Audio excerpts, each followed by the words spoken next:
Hello friends, standard 10th में poem number 5 Meera के पद के बारे में कुछ प्रश्न के उत्तर हम वीडियो लेक्चर में देखेंगे, जिसके द्वारा हम ओन वर्ड में भी लिख सके और अच्छी तरह से प्रश्न के उत्तर को भी समझ ले कि किस प्रकार आप प्रश्न को स्टेप बाय स्टेप सेंटेंस के साथ जुड़कर लिख सकते हैं।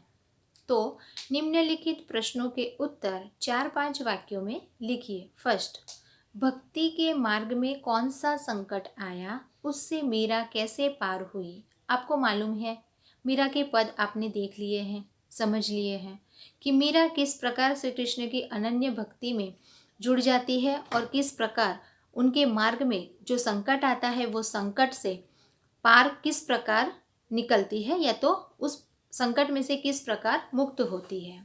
तो मीरा कृष्ण की अनन्य भक्त थी, जो आपको मालूम है, श्री कृष्ण की अनन्य भक्त मीरा। कृष्ण के प्रेम में डूबकर उन्होंने सारी दुनियादारी भुला दी थी। यानी कि कृष्ण के प्रेम में एक रानी होने के बाद भी अपने प्रेम में, कृष्ण के प्रेम में इतनी डूब जाती है कि वो सारी दुनियादारी यानी कि दुनिया का, संसार का कोई भान नहीं था, वो सारा भुला चुकी थी। मीरा कृष्ण की भक्ति में दीवानी हो गई थी। यानी कि हम ऐसा भी कह सकते हैं कि मीरा कृष्ण की दीवानी है। यह सब राणा जी को पसंद नहीं था, क्योंकि वो एक राजा की रानी थी। श्री कृष्ण के प्रेम में इतना डूब गई थी कि अपने पति राणा का भी कोई ख्याल न था। इसलिए राणा को ये सारी बातें पसंद नहीं थी। उन्होंने मीरा को जान से मारने के लिए जहर से भरा हुआ प्याला उनके पास भेजा। मीरा इससे विचलित नहीं हुई। यानी कि गुस्से में आकर राणा जी ने मीरा को मारना चाहा, इसलिए वो जहर का प्याला भेजते हैं।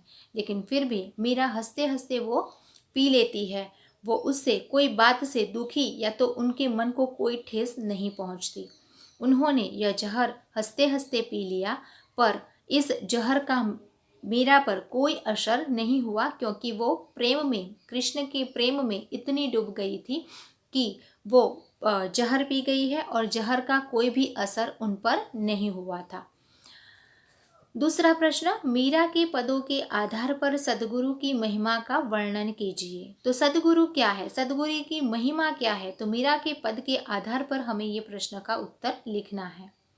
एक कहावत है कि बिनु गुरु ज्ञान न होए, यानी कि ज्ञान के बिना कोई, गुरु ज्ञान देता है और गुरु के बिना कोई ज्ञान नहीं दे सकता। गुरु का महत्व सभी ने माना है। यानी कि अपना गुरु, गुरु कोई भी हो सकता है, छोटा है या बड़ा है, जिससे हम कुछ ज्ञान प्राप्त कर सकते हैं, वो हमारा गुरु। तो गुरु का महत्व सभी ने माना है, जाना है और सब ये बात जानते ही हैं। मीराबाई ने सद्गुरु को बहुत महत्व दिया है। मीरा सांसारिक जीवन को त्याग कर अपने आराध्य देव श्री कृष्ण की भक्ति पाकर मगन है। यानी कि मीरा सांसारिक जीवन को त्याग दे चुकी है, उनको सांसारिक जीवन से कोई लगाव नहीं है। अपने आराध्य देव श्री कृष्ण की भक्ति पाकर मग्न हो गई है, लीन हो गई है। वे इसे रत्न की उपमा देती है। वे इस अनमोल वस्तु को प्राप्त कराने का श्रेय अपने सद्गुरु को ही देती है और कहती है कि राम रतन रूपी धन उन्हें उनके सद्गुरु की कृपा से प्राप्त हुआ है। यानी कि कोई भी अच्छा रास्ता दिखाने वाला जो हमारा गुरु होता है, और श्री कृष्ण की भक्ति भावना को जुड़ने का काम सद्गुरु ने किया, तो वो कहती है कि राम रतन रूपी धन सद्गुरु ने प्राप्त कराया है। सद्गुरु की कृपा इन संसार रूपी सागर में नाव के समान है।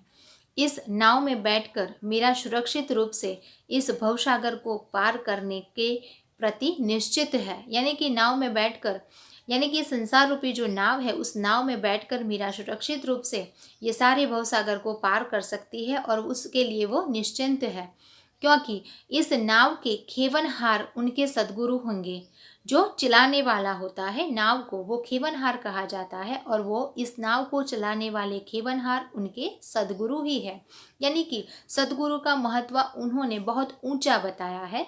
इस प्रकार मीरा के पद में सद्गुरु को बहुत महत्व दिया गया है। अगला प्रश्न, भक्ति में लीन मीरा को लोग क्या क्या कहते थे और क्यों। तो मीराबाई श्री कृष्ण के प्रेम में रंगते रंगते संसार के प्रति विरक्त हो गई थी। यानी कि उनको संसार के प्रति कोई लगाव, कोई प्रेम, कोई जंखना नहीं थी, सिर्फ श्री कृष्ण के प्रेम को ही वो प्राप्त करना चाहती थी। उन्होंने सांसारिकता को बिल्कुल भुला दिया था। मीरा श्री कृष्ण के प्रेम में पैरों में घुंघरू बांध कर नाचती थी। यह देखकर लोग उन्हें पागल कहने लगे।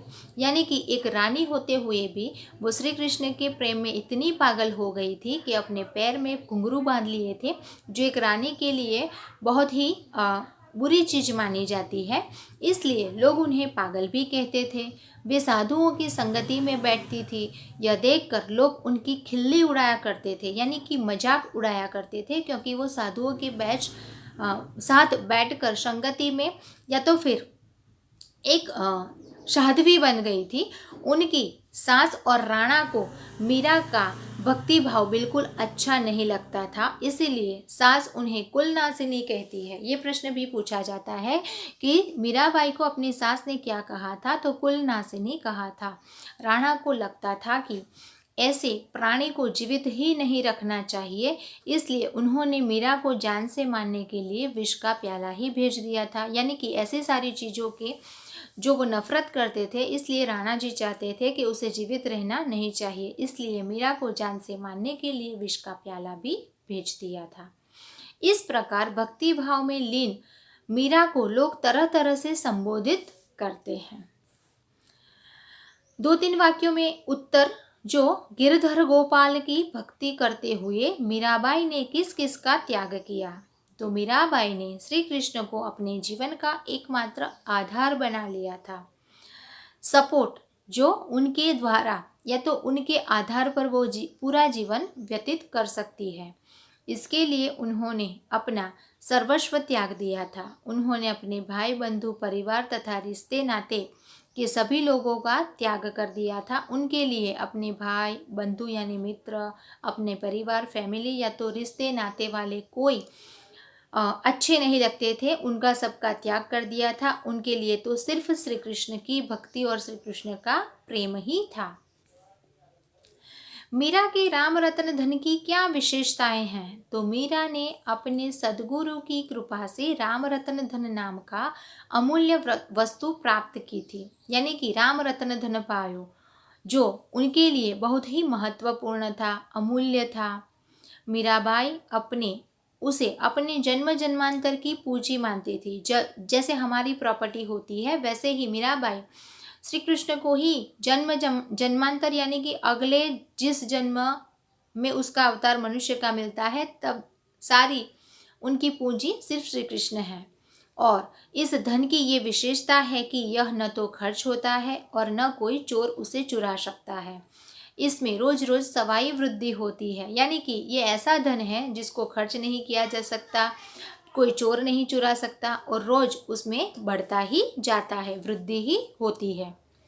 तीसरा, मीरा इस भवसागर को किस प्रकार पार करना चाहती है, तो मीराबाई को अपने सद्गुरु पर अपार श्रद्धा है।